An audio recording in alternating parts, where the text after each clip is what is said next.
साले साहब, पहले आपसे शुरू करते हैं। तुम ना एक नंबर के लालची और खुदगर्ज इंसान हो। गिल कंस्ट्रक्शन के भाग दौड़ को हासिल करना चाहते हो और इसीलिए तुम शनाया को अपने रास्ते से हटाना चाहते हो। अरे तुम तो हमारा रिश्ता भी तोड़ना चाहते हो। ये क्या बकवास कर रहे हो? चुप, बिल्कुल चुप। मेरी बात खत्म नहीं हुई अभी तक।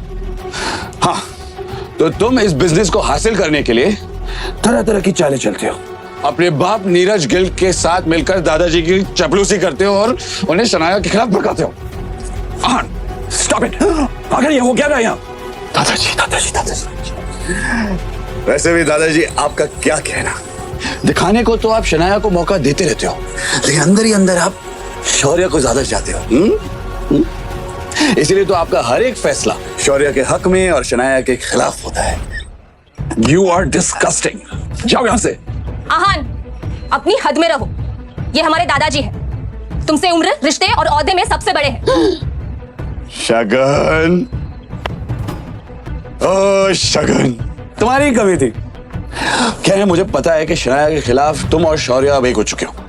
आखिर तुम शौर्य के चाचा की बेटी जो हो। अंदर ही अंदर तुम एक दूसरे के बारे में जो भी कहो, पर जब बात शनाया की आती है, मुझे पता है कि तुम दोनों एक हो जाते हो। इसीलिए मुझे शराब पिलाई ताकि तुम मेरी बेइज्जती कर सको, है ना? पर तुम लाख कोशिश करो, मैं शनाया के साथ हूं और मेरे होते हुए शनाया का कोई कुछ नहीं बिगाड़ सकता। सच कहूं शौर्य, तो एक शनाया ही है जो तुम सबसे ज्यादा टैलेंटेड है। सबका ख्याल करती है, सबका फिक्र करती है, लेकिन भेदभाव भी उसी के साथ हो रहा है। अपनी ये बकवास बंद करो। ऑलरेडी बहुत बेइज्जती करवा चुके हो तुम। निकल यहां से। तू कल भी शनाया की जूती के बराबर था और आज भी वही है। आज तुम दोनों ने बेशर्मी की सारी हदें पार कर दी। किसी को नीचा दिखाने के लिए कोई इतना गिर सकता है, ये मैं पहली बार देख रही हूं। आज के बाद आहान को कुछ भी कहने से पहले एक बात याद रखना, ये मेरे पति हैं और जो तुम लोगों के लाख कोशिशों के बावजूद भी ना बदल नहीं सकते। इसलिए अगली बार आहान के साथ कुछ भी गलत करने की कोशिश की ना, तो मुझसे बुरा कोई नहीं होगा।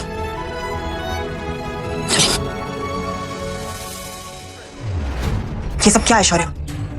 ये आहान हमारे खानदान पर धब्बा बन चुका है आंटी। और ये शनाया, ये इसी के साथ रहना चाहती है। हाँ, लेकिन हम कर भी क्या सकते हैं? शनाया के पापा ने इस मुसीबत को हमारे गले बांध दिया है।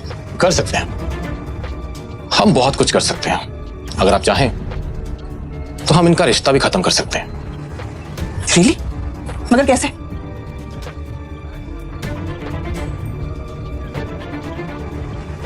ठीक है, तुम्हें जो करना है तुम करो, लेकिन एक बात याद रखना, शनाया को कुछ नहीं होना चाहिए। आप फिक्र मत करिए, शनाया को कुछ नहीं होगा।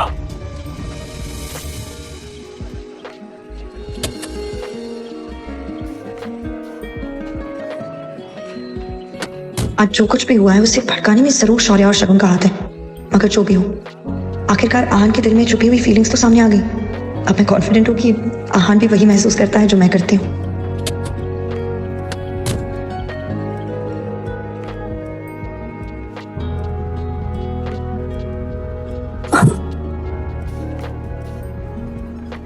मैं आपसे बहुत प्यार करता हूँ। सॉरी, जो भी हुआ ना उसमें मेरी कोई गलती नहीं। सब ना हमें अलग करना चाहते, मगर मैं ऐसा होने नहीं दूंगा। मैं आपके साथ रहूंगा, आपको कभी अकेला नहीं छोड़ूंगा।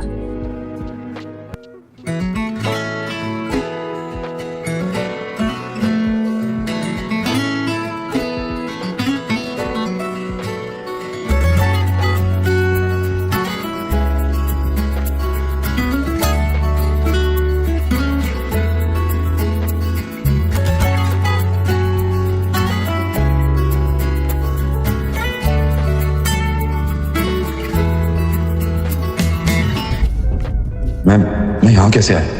क्या हुआ मेरे साथ? कल रात को काफी ज्यादा हो गया था। अब मैं शनाया को कैसे फेस करूंगा? खैर, देखा जाएगा।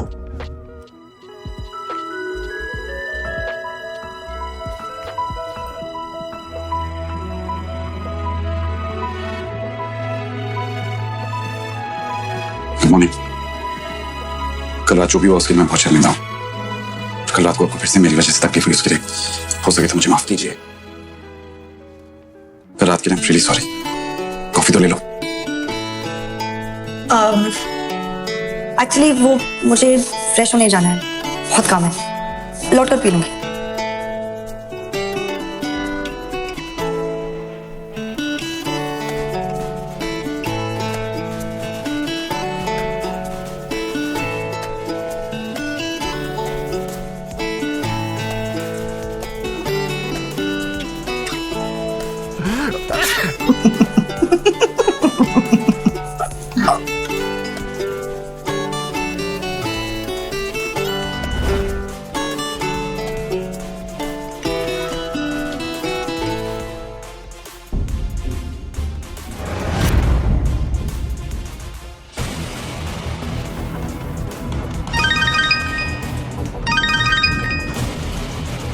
विक्रम बोल रहा हूँ। अब आप क्यों फोन कर रहे हैं? अपने फैसले के बारे में क्या सोचा है यंग मास्टर?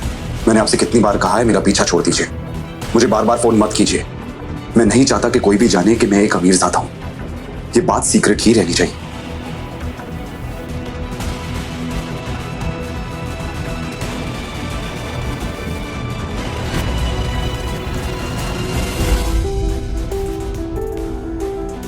क्या हुआ शनाया?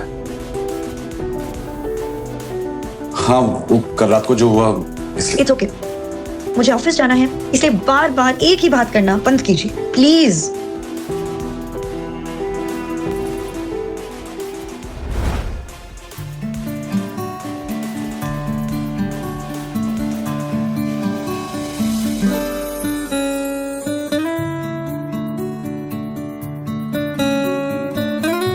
शनाया, आप ये शायद ऊपर भूल गई थी। लगा लीजिए वरना आपके सर में दर्द शुरू हो जाए। दोनों अपने मंजिल की तरफ निकल पड़े। वो मैं सोची थी कि क्यों ना मैं इस बाइक से ही चलूं, ट्रैफिक में आसानी हो जाएगी ना।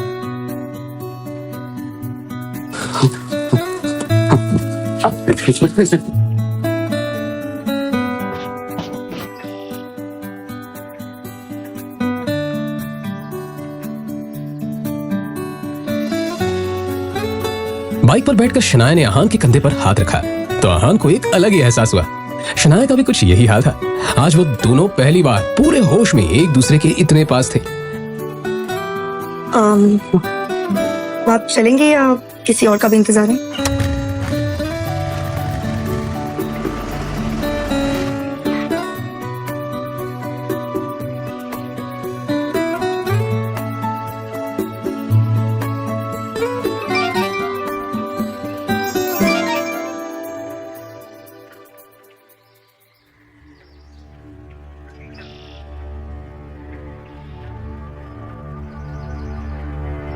शनाया के पापा के एक्सीडेंट की खबर सुनकर आहान की भी वही हालत खराब हो गई, क्योंकि एक वही तो थे उनकी जिंदगी में जिन्होंने आहान पर हमेशा विश्वास किया था।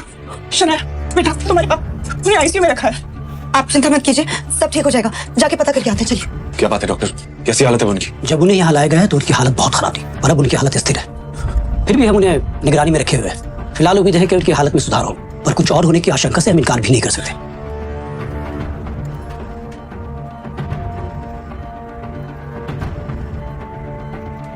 आहान, शनाया और यामिनी जी का पूरा दिन कश्मकश में बीत गया। शाम होने को आई थी और अब भी वो सब हॉस्पिटल में मौजूद थे। शनाया की हालत आहान से देखी नहीं जा रही थी। तभी कुछ सोचते हुए आहान ने शनाया के पास जाकर कहा, अब माँ को लेकर घर निकल जाइए शनाया। अंकल की देखभाल के लिए मैं यहाँ हूँ। जो भी होगा मैं आपको फोन करता रहूंगा। पर मैं पापा को इस हाल में छोड़कर कैसे जा सकती हूँ? उनकी हालत। देखो शनाया, अंकल के लिए मेरा प्यार आपसे कम नहीं है। उन्होंने मेरे लिए जो कुछ भी किया है उसका एहसान मैं नहीं चुका सकता। वो मेरे लिए भगवान के समान है। इसलिए मैं कह रहा हूं आप खुद पर ध्यान दीजिए और माँ को लेकर घर जाइए। मैं यहाँ पे सबको संभाल लूंगा।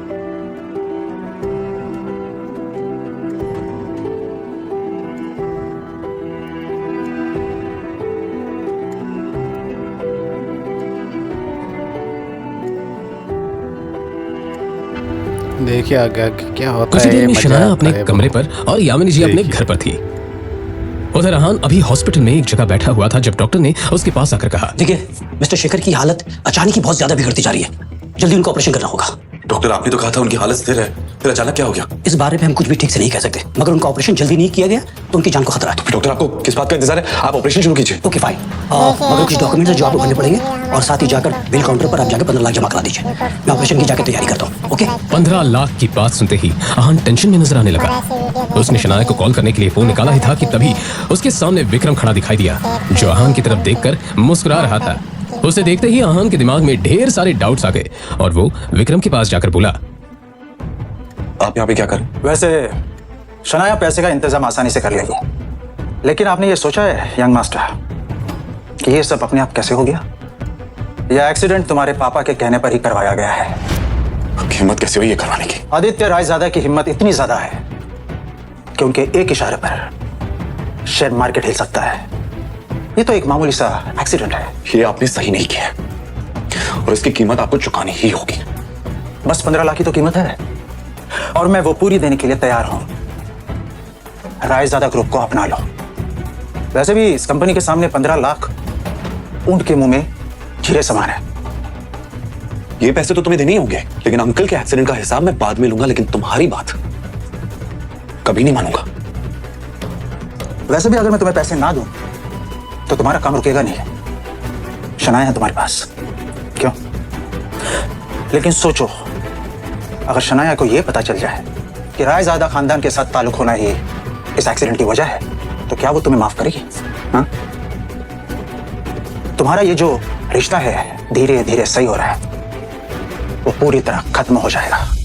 सच में विक्रम ने बड़ी ही शातिर चाल चली थी और अहान को यह अफसोस हो रहा था कि अभी तक वो इस साजिश को समझ क्यों नहीं पाया था। और हाँ, तुमने अगर ना की तो तुम जानते हो अपने पिताजी को, ये सब यहां नहीं रुकने वाला। शनाया भी है ना। हम ऐसा कुछ नहीं करेंगे जिससे शनाया या उसकी फैमिली और मुसीबत में है। मैं आपकी बात मानने को तैयार हूं, लेकिन हाँ, ये बात बाहर नहीं आनी चाहिए कि मैं कौन हूं और ये सब मेरी वजह से हुआ है।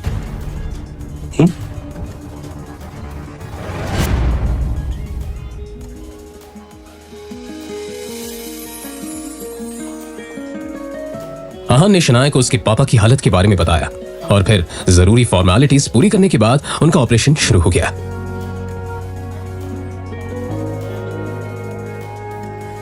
कुछ देर में डॉक्टर ने खबर सुनाई थी कि अब शेखर की हालत ठीक है।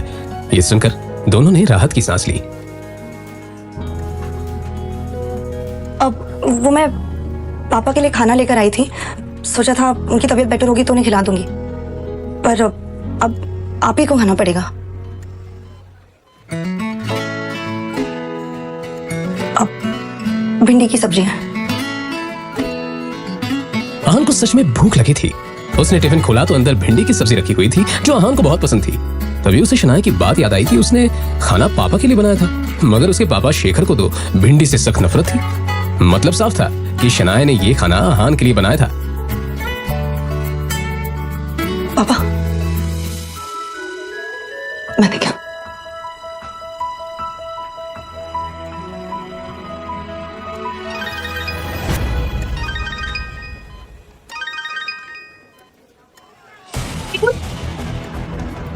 शगुन, क्या नया नाटक है? शगुन के रोने की आवाज और गुंडों के हंसने की आवाज अहान के कानों में साफ पड़ रही थी। शनाया, मुझे कुछ जरूरी काम है, मैं बस कुछ ही देर में आता।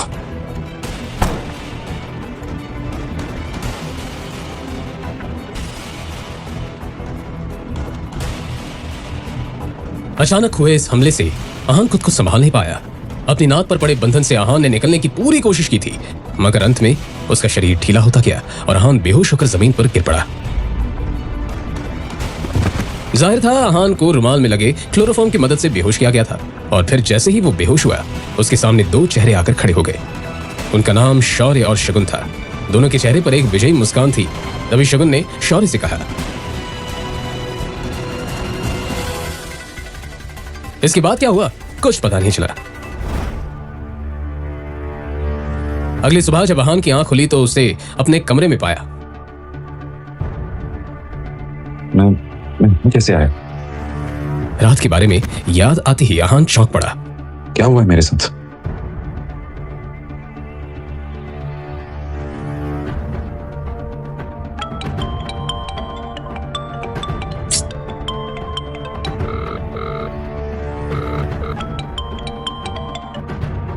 शगुन, ये क्या खेल चल रहा है? कहाँ हो तुम?